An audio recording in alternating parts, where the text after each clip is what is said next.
Good day, my viewers. Welcome back to my YouTube channel, Mommy Jesus. Thanks for engaging my previous videos. Thanks for the like and the lovely comments. So today, I'll be having an interactive session as promised in the last video. So today, in the studio with me, I have Mr. Stephen Abayomi. also Ms. Boluwatife. Mr. Stephen Abayomi is a responsible married man with lots of experience, while Ms. Boluwatife is a beautiful young lady intending to get married. So today, I'll be considering some common challenges in marriage and possible solutions to it. Having proper understanding of marriage will give you the right insight in facing some challenges and the way to manage it. So now, Ms. Boluwatife is here with lots of questions that has been bothering her as she is intending to get married, while Mr. Stephen is on seat to give her possible solutions to it. Now over to you, Ms. Boluwatife. Thank you so much, my presenter. In fact, I'm glad to be here. Well, this marriage of 18 has been giving me a lot of headache. And Mr. Stephen, I have a lot of questions bothering me with this marriage stuff. So please, I want you to shed some light on it. It's okay, please go ahead. Thank you so much. So my number one question is, in a case where there is infidelity in a marriage, how can it be solved? Well, thank you, Ms. Boluwatife. Infidelity in marriage, well, it can be associated to both men and the women. Although some people believe that men are polygamous in nature, but also the statistics show that about 25 to 30% of women also engage in extramarital affairs. So in this case, it has to do with where you are coming from, your beginning, and your aim in marriage. You see, infidelity is a very serious case in marriage. You see a lot of homes that are scattered within a short period of time due to infidelity. But if you are building a home, you must build it on one truth. And that truth will help you to go a long way. When you have faith in your partner, you have trust in the relationship. Now, anytime a case of infidelity comes up, you will have that strength to manage it. You know the guy you are going out with before you guys get married. Now, if by then you did not notice that is into such, and all of a sudden in the marriage you just notice that this guy is involving in extramarital activity, you have to check yourself. Something must be wrong inside. So all this case of infidelity does not just come up in a day. It's a gradual thing. Peradventure, before you guys get married, or at the early stage of your marriage, you have some things at which the guy loves so much about you that gear him up, that makes you to look at his face all the time and say, oh baby, I love you like this. But at the long run, those things stops. And the guy gradually might want to withdraw to get those things, those compliments from another person outside. But you have to work out some of those things within yourself, that what could have been his reason. What have been the reason why this guy is looking outside? You know, as a young lady, look at how radiant you are now. Badly, you now get married, you now need to say, okay, I'm married already. I know I'm married. My husband cannot go anywhere. At home, you now begin to dress casually, or maybe when the young man asks you for what he likes, you begin to deny him. You know, a young guy mostly, and those people, those girls outside there, they are ready to give it to him more than what he can do. Yes. So that is the reason why the issue of infidelity has to be well checked. You have to be well checked. If it comes from the other partner, you must check yourself that have I tried my best? Have I tried to put in all my best to this relationship? So if your answer is yes, that you have tried to put in your best. Then, in the other way around, you can call him to order. You can let him understand that you know what he is doing, what is the issue, what do you want me to do. At the same time, you can pray for him. Thank you so much, Mr. Stephen. So I'll proceed to my second question. So my second question is, in a case one is stressed in the marriage, how can it be solved? Stress. Stress is one of the dangerous elements that affect marriage these days. Sorry, if I can add to the question, is it psychological stress or emotional stress? Both. Yes, I'm going to touch both in brief. You see, stress is, like I said earlier, it's one of the major threats in marriage today. Especially, like our people used to say that an hungry man is an angry man. So also the same, when you are stressed, you cannot give your best. Especially in most cases where the woman in the house is engaging in a more strenuous job. You have some women that will wake up as early as 4:30, rush to the island, they get back home late in the night. They still want to prepare food. They still want to check the affairs of the children at home. At the same time, the inner home is still waiting for her. In most cases, you see some women say, please, I'm stressed. Please, I'm stressed. And the man, we want to understand at the other stage, but at time goes, I want to say, see, enough of this.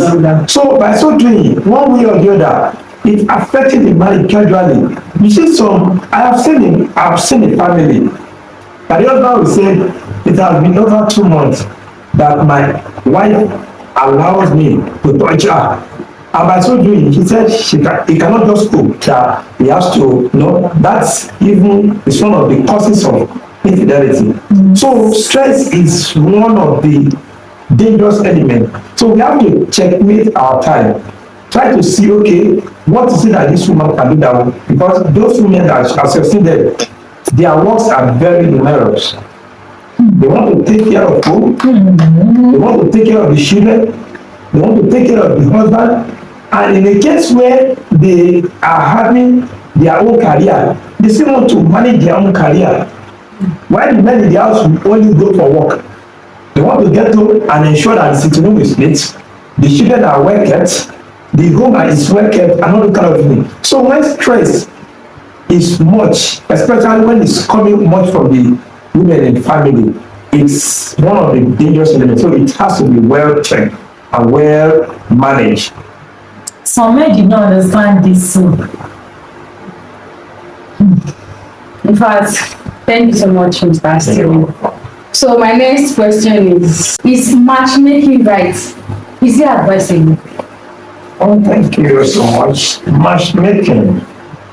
Well, matchmaking is when someone is being introduced to another person that you should get married. Well, matchmaking is not bad, but at the same time, it is bad. Now I will analyze it. Now, why I say matchmaking is not bad is that you can come across your spouse at any rate. Someone might introduce someone to you, but it all depends. The negative aspect of it is when you feel like, because this person is introduced to me, I must get married to her. That is the bad aspect of it. When you are not satisfied. Yes, you must know what you want in marriage.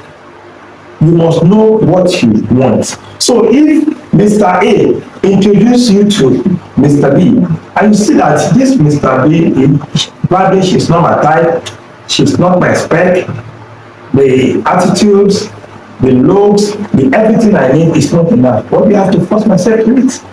And majorly this mostly happens among the elite group.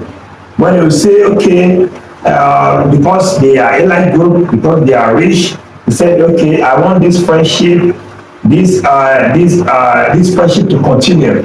So I want to introduce my young lady to your young boy. Let them get married. And again, how can I be rich and my children get married to a poor family? So they want to maintain that lineage. So, and you see, if you take a look at the statistic of those that involve in such matchmaking, you see that only you will see 20 out of 100% of them that get the best results, because they hardly know each other, one another. It's only that they are just being introduced to them by their parents, or by one of the chairmans of one of their board of directors, to this, so that they can maintain that group they belong. Without emotional feelings. So in such a case, there will be issues. Like someone like us that are born and brought up in from a middle home like this, we know what stress is, we know what hustle is, we know what work is. Now, you now introduce to me a lady who does not even know how to cook, who does not know how to handle any house chores. Will I just start teaching from background? No, if somebody who does not even have the respect for myself or for my family, they want to relate with me the way they do in their homes. It might be too difficult for me to start with such a person.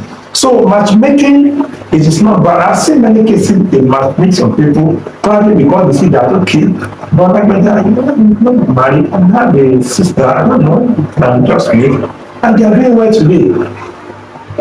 But because they've seen what they have been long waiting for. So in such a case, it might work. It is not advisable, but it works when you come across what you need at that point in time. So from my own understanding now, matchmaking is good, but force making is bad. Yes, it's good that you put it that way. If it is force making, it is bad. But in matchmaking that match what you need, your expectation, your life and everything, You can go ahead. it's not bad. Thank you so much, Mr. Stephen. My next question is, how can family and friends influence affect marriage? Well, thank you very much. Family and friends in marriage, it's not bad. Of course, you cannot do it alone. You cannot live your life alone. You have your friends, you have family relations. The only way they can have a negative influence on marriage is when you begin to extend your marriage or your marital affairs to them. When you begin to take advice from friends and family, it's become an issue. Because you see, in marriage, there are some things that you need to manage yourself. That was why I said earlier that marriage itself is like, it's work that you need to work yourself. You need to work your energy. You need to put in your energy. You need to put in all your strength to make it work. So by the time you start, in some marriages, they are passing through some things. But when they get out there, they begin to say, oh, we are fine, we are this, we are that. That is management. But by the time you begin to see as, if family A is doing like this, I have to go and tell them what I'm passing through. But what they are saying out is not what they are doing under their home. So what they are facing. Exactly. So you need to learn how to manage your home affairs. By the time you start telling them everything, they begin to give one idea or the others that in one way or the other might tend to have danger on your home. So it is good that let your secrets, let your whatever you are passing through under your home be managed. Although in some situations, when you have some challenges that you think that you need help, that is why you have some, not even all the men of God you can talk to, only very few that you trust. So that is why in marriage, you must take it as if you are in a serious assignment. You go any extent, if it will warrant you to talk to God, you talk to God. So it's not everything you discuss. I've seen a family I told a friend that in my home since I get married, I have not used my hand like this to wash the plate. My wife does everything. She wash the plate, she take care of the children, she wash my clothes, does everything. And by the time I move close to that family, you see that he did most of the work at home. Can you imagine? But outside there, you say, no, I did everything. So if now Comparing your friend's marriage now to go yours. ahead to take an advice from such a person. Yes. You want to put everything on your wife. You not be ready to be responsible. And by so doing, your house or your wife will be put on pressure while he will be able to maintain his own home. So that is the dangers in taking advice from family and friends, and not more. You just have to do what works for you in your own marriage and Exactly. maintain your peace of mind. It is well. So my next question is, what could trigger lack of trust in a marriage? Thank you.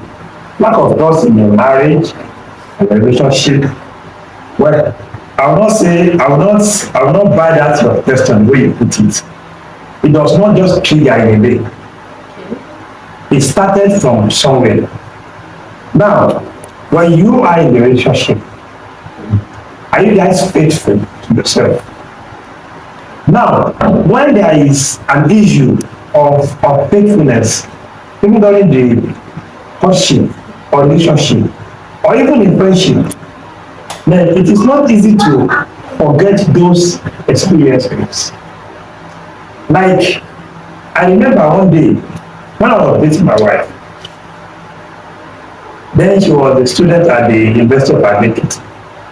Then it was during one of these their SCG campaign and election that day. Then we used to talk on a regular basis. In fact, I cannot go out in a day without communicating to her in the morning. And probably in the afternoon, we still check on ourselves. But that very day, I was unable to get through to her. Then I began to wonder what might be the problem. I have called several, no response. I have to call our landlady at home. That Mama, is my baby at home? Mama says she has gone to school. I say, how could she have gone to school without informing me? Then all effort to get across to her mobile was to know her pain. But unfortunately, I was so furious within myself. But unfortunately, by the time I get across to her later in the evening, her phone was dead. and it was during the campaign process. Now, I begin to say, when has this started? And that will be the first time such an occurrence will happen. So when she explained to me, I trust her because it has never happened, and thereafter such a thing never repeat itself. So if by tomorrow now and I call her, I couldn't get across to her and she tell me something, I will believe. Because there was no past. Yes, because the trust has already been built. Okay. But in relationship, when you are in a friendship or in a relationship, and there have been a kind of hanky-panky games, whereby you will tell your guy that I'm in school, and whereas you are at the club or hanging out with friends, and he or she gets to know that you are lying, even when you are telling the truth, you will not believe it again. And don't forget, we are all human beings. It is easy to let some things pass away, but for you to forget, you still have it at the back of your memory.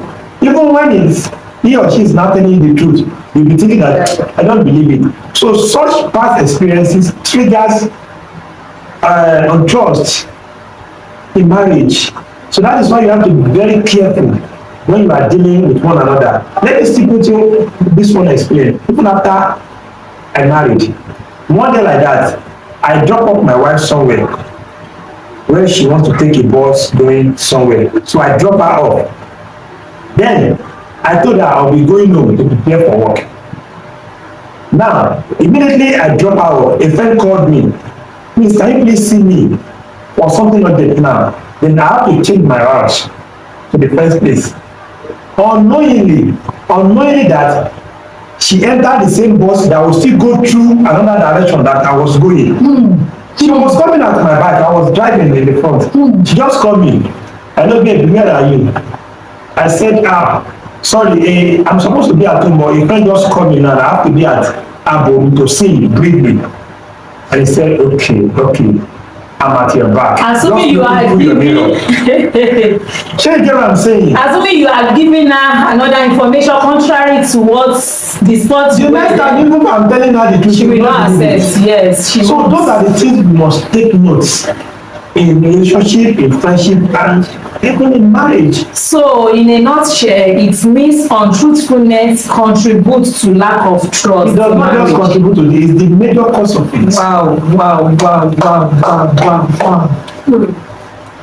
Thank you so much, sir. I think okay, so after my next question. In a case where there is sexual differences, whereby one partner have a libido while the other one is low, how do you resolve the matter? Right. Thank you very much, Ms. Boluwatife. My beautiful Boluwatife. I will love to address this your question in a way you will understand clearly. Thank you, sir. Now, good. Sexual differences in marriage is one of the factors that usually contributes to a lot of challenges that can even lead to divorce in marriage. Now, for instance, if a man is having a high libido and a wife is having a low libido in marriage, is an issue. Although there are some approach to it, but as people used to say that there is no any problem that does not have solution. Yes. That is if the concerned party is ready to adjust to the solution. Now, but let's take a look at it. It's usually an issue in marriage. Like myself, well, I don't know, maybe my wife will be able to tell, but I think I have high libido. When I'm stressed up at work, very, very stressed up, the only thing that comes to my head is that if I can just get home and have my wife rub my back and I have it all, that will solve my problem. Big one. You get what I'm saying now? Now, why my wife is saying, I've been working since morning. Please, I'm just tired. I just need to sleep. And she can as well say that anytime she's tired, which I understood her that she's tired, but my tiredness with the level of my libido, if I have it, it's just like a pain relief to me. So when you are facing such in marriage, there are some approach to it. You can consult your medical practitioners. I think there are some drugs, there are some supplements, there are some things they can give you to boost your libido. But before that, you have to have a very full understanding of your spouse. Okay? Sexual differences in marriage has caused a lot of trouble. But when you have the understanding, I remember some times ago when my wife was running a master degree, and at the same time she's still working somewhere. So after work, after she goes at work, she will still run to Lagos State University for her program, and she will come back home with heavy assignments, research on daily basis, Monday to Friday. As a married woman. As a married woman. Now, me as a daddy coming back from work, I want to come back and eat and sit down. I still want to rub her back. I'm not a free giver. When I rub your back, I still want to. Something. Mommy was tired. So at the time I begin to look at it that how can I manage this? Today I'm tired, tomorrow I'm tired. And I say, okay, babe, you see, let's do this. I know you are tired. Okay. What are the assignments do you have to do? can I help you out with some of your assignments? You say, okay, I need to rest a little. I say, she will give me a portion to read. Then probably she might ask me to please wake me up by 4 a.m. I want to read you. And by that 4 a.m., I can just start by rubbing. Oh, sorry. I can just start by rubbing her back and say, baby, you need to wake up. I've been able to cover up some things for you. I will just explain for you instead of you to start reading. Wow, what a good supporting system. Do you understand? Yes. With that, but what's the particular work or topic that will have taken her 2 hours to read and understand. For me, I've already taken my time to do that. Then I can simply explain Directly to her in 30 minutes and she will grab it. So the remaining 30 minutes I will use to cover up my work. So understanding matters a lot, and we have to be helpful to one another. When you see that her libido is low, or probably she doesn't just have much interest in it, there are ways you can do it. It should not lead to divorce.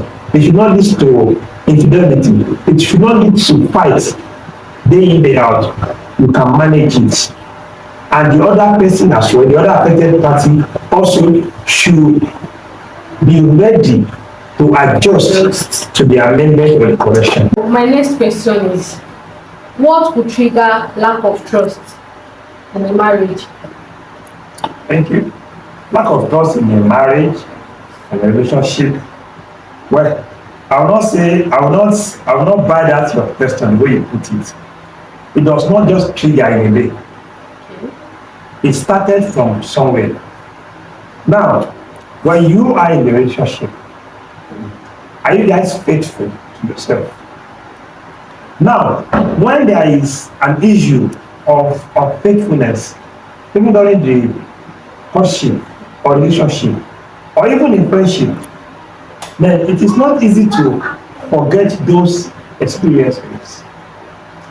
Like, I remember one day when I was dating my wife, then she was a student at the University of Adelaide.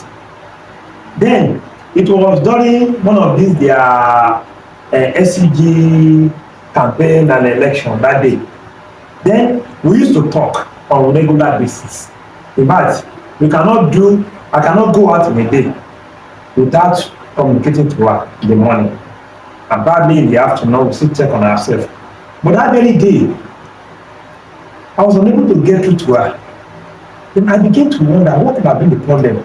I have called severally, no response. I have to call our landlady at home.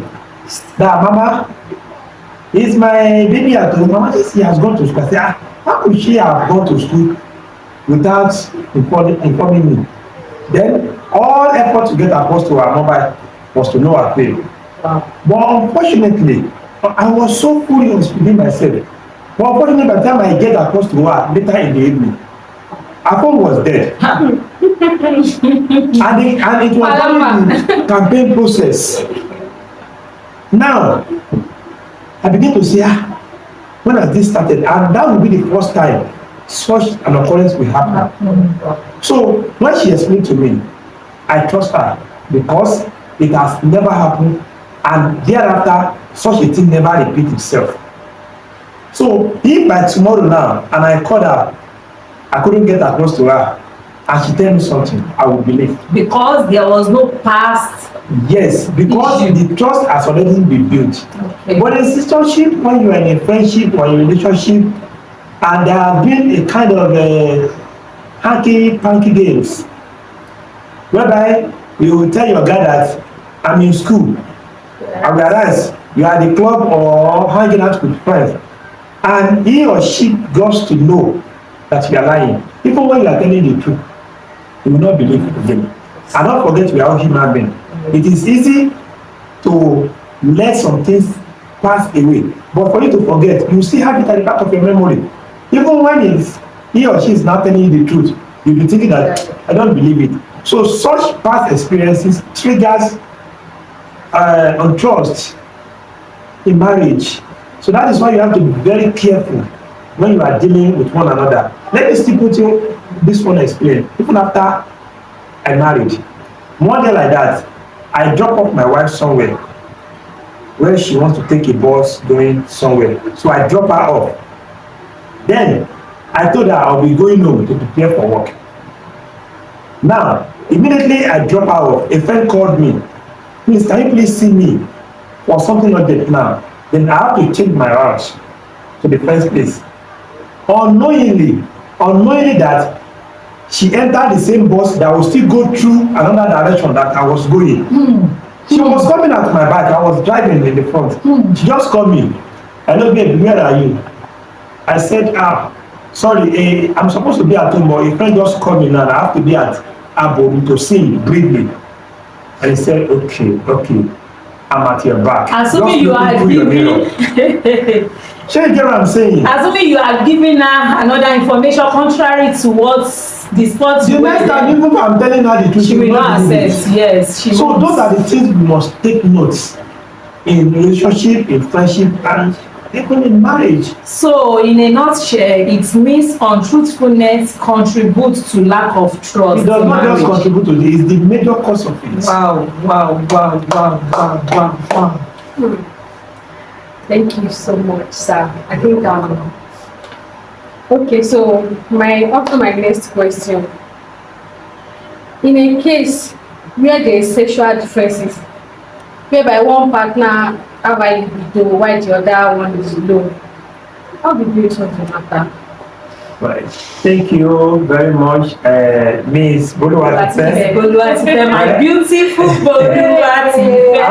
I will love to address your question in a way you will understand clearly. Thank you, sir. Now, good. Sexual differences in marriage is one of the factors that usually contributes to a lot of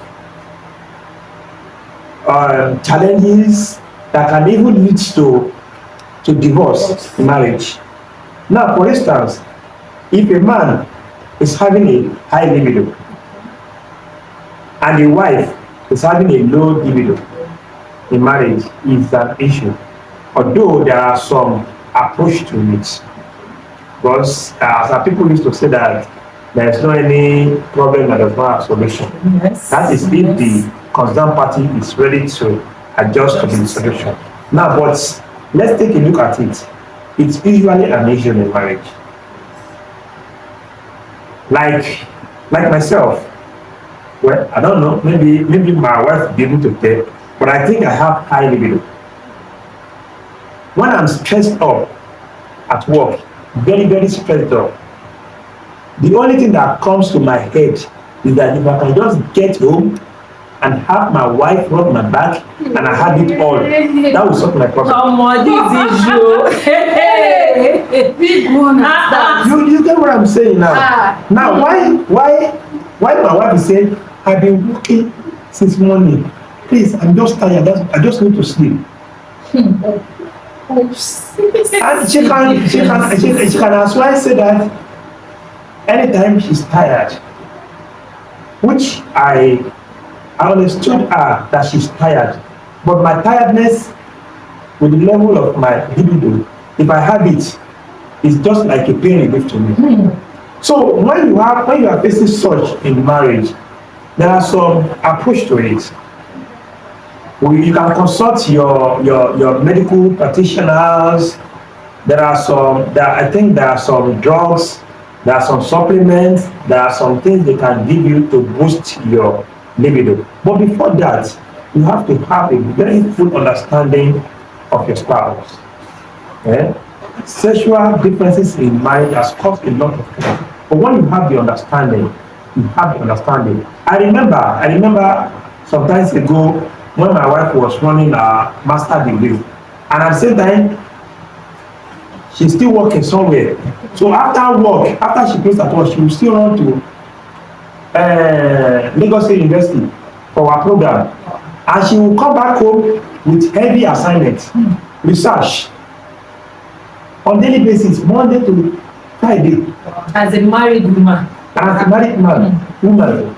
Now, me as a daddy coming back from work, I want to come back and eat and sit down and still want to rub her back. I mean, I'm not a free giver. When I rub your back, I still want to. Something. There will be something. Exactly. Mommy was tired. So at the time I begin to look at it that how can I manage this? Today I'm tired, tomorrow I'm tired, and I say, okay, babe, you see, let's do this. I know you are tired. Okay, what are the assignments do you have to do? Can I help you out with some of your assignments? You say, okay, I need to rest a little. I say, she will give me a portion to read. Then probably she might ask me to please wake me up by 4 a.m. I want to read you. And by that 4 a.m. I can just start by rubbing. Oh, sorry.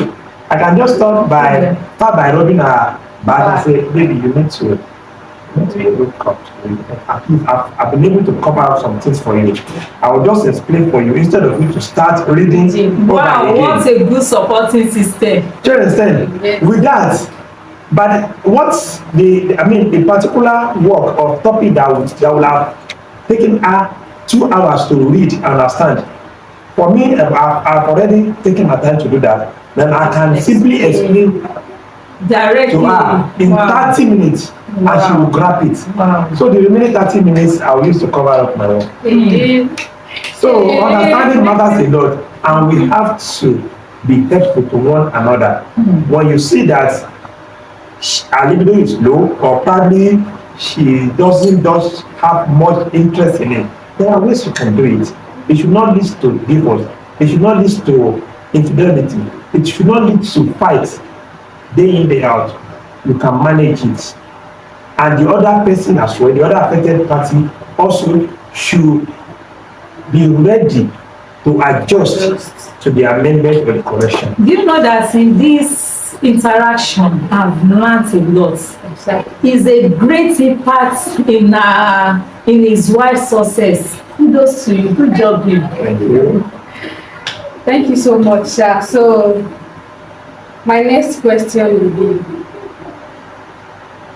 what do you think is the best way to keep love alive in a marriage? Thank you, Ms. Boluwatife. To keep love alive in a marriage. in a marriage, Yes. start from when you are in a relationship.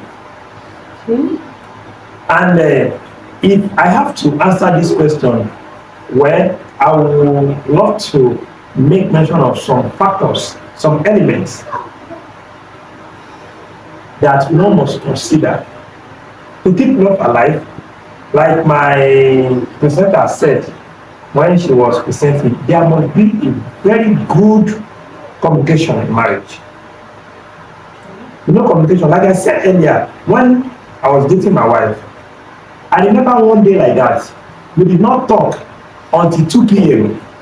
By the time she called me, I said, It's been a while. It's been a while. What's going on? What does that Because it has not been happening. We are very used to waking ourselves up with us. We pray together on phone. We share how our days is going to go that very day. So communication matters a lot, and that usually helps us a lot, because our thought is always in our head, and my thought is always on our head. So even anytime when I'm saying something very strange or more funny to me, because we keep contact all the time, so there's no any loopholes. That would be a distraction. So to keep love alive, communication is one of the key. Wow. The main key. It's one of the main key. You have to communicate regularly. Like I said, I can measure from now till tomorrow things that can make love alive in marriage relationship. But number one, communication. Number two, you have to be committed to what you are doing.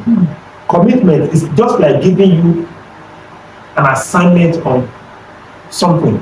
So relationship is not a joke. Marriage is not a play. It's a work. So you must be committed.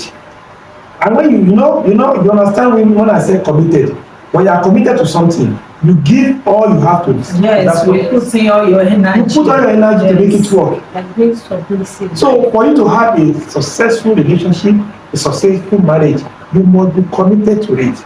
That this thing, I'm going to this thing, and I want it to work. That is why you must know the reason why you are going to relationship. You know, our people used to say, when the purpose for something is not known, the abyss is inevitable. Yes. But when you know the purpose of you going to it, that you want to excel, you want to make a good landmark, so you must be committed. And a lot, I can start mentioning on and on. But take note of that, those two factors. So those are the things that can make love alive. So my next question, sir. How can someone manage a religious difference in marriage? Thank you very much. Managing a religious difference in marriage starts from relationship. When you guys comes together in a relationship, then there should be guidelines. There should be an agreement.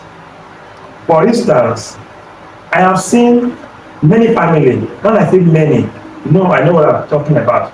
I have seen many families that are living happily today, and they came from different religious backgrounds.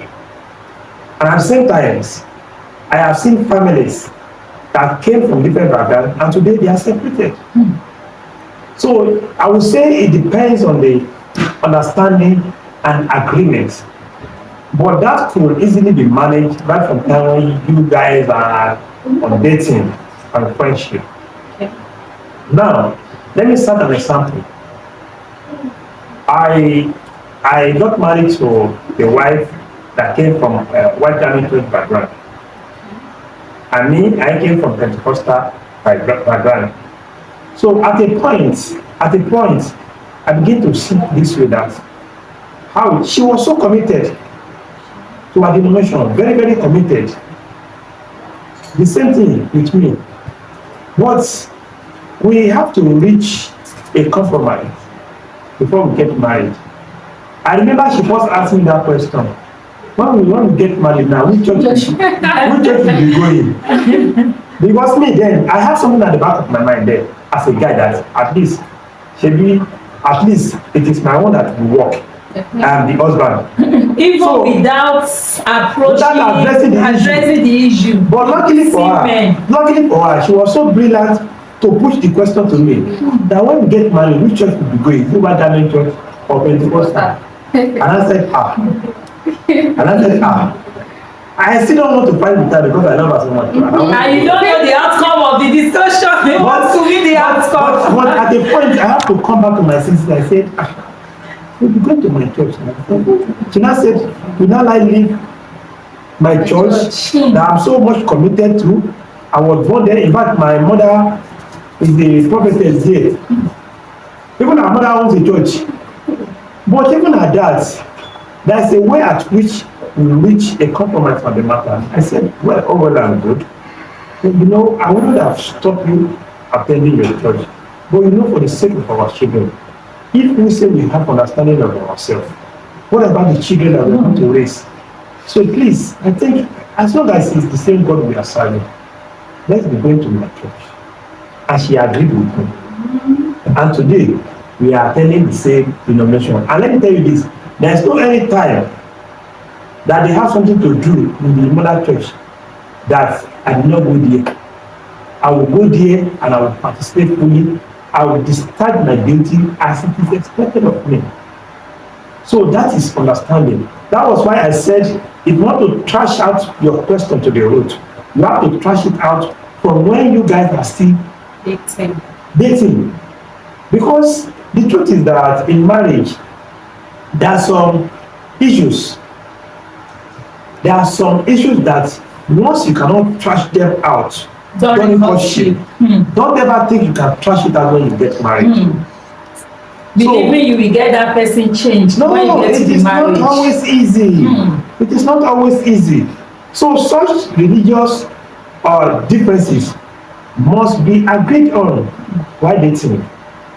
I have seen a case. Let me cite this. Let me cite this example for you once again.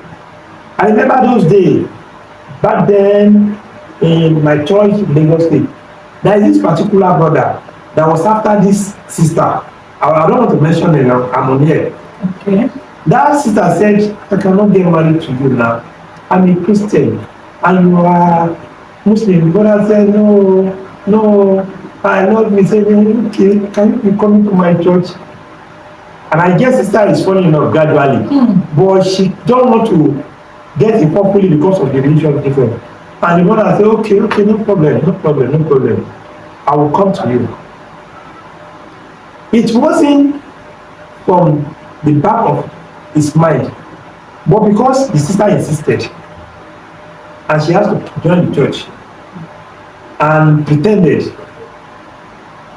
And in the long run, they got married, but the marriage failed after 8 days. Why? Because the agreement was not solid. As in, I don't understand you. Does it mean after they get married, the sister was like, I don't know. Yes, of course. I said the brother was a committed Muslim. Okay, another religion. It's not just a Muslim, it's a committed Muslim. But because she saw what she likes in the sister. Okay, she was playing along. Not to control. So that's another lesson. Pretending. That's another lesson. When you are dealing with somebody who is committed to a particular religion and now tend to dance to your tone, be careful.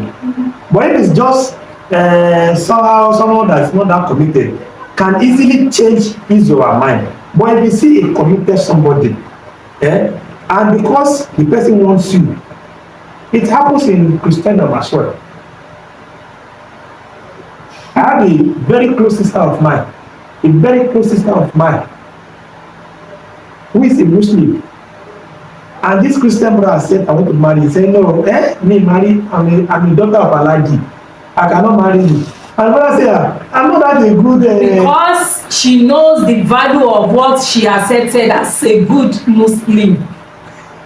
So, and vice versa, the same thing that happens to that Christian sister happens to that Muslim sister as well. And after they get married, they say, see, this is my original religion, and I'm the head of this house, you have to dance along with me.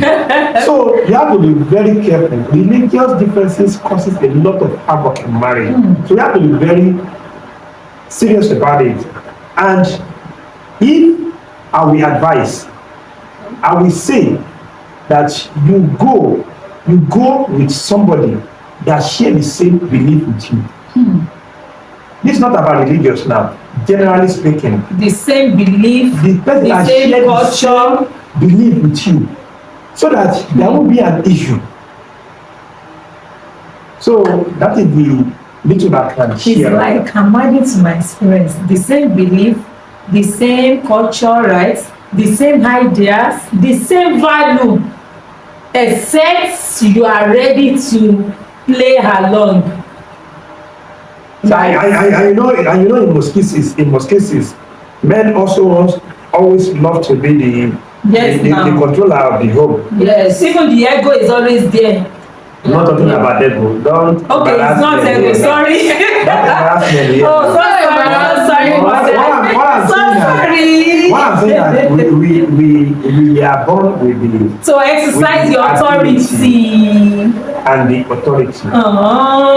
We are in the image of God, the ruler of the universe. So we have to exercise that authority.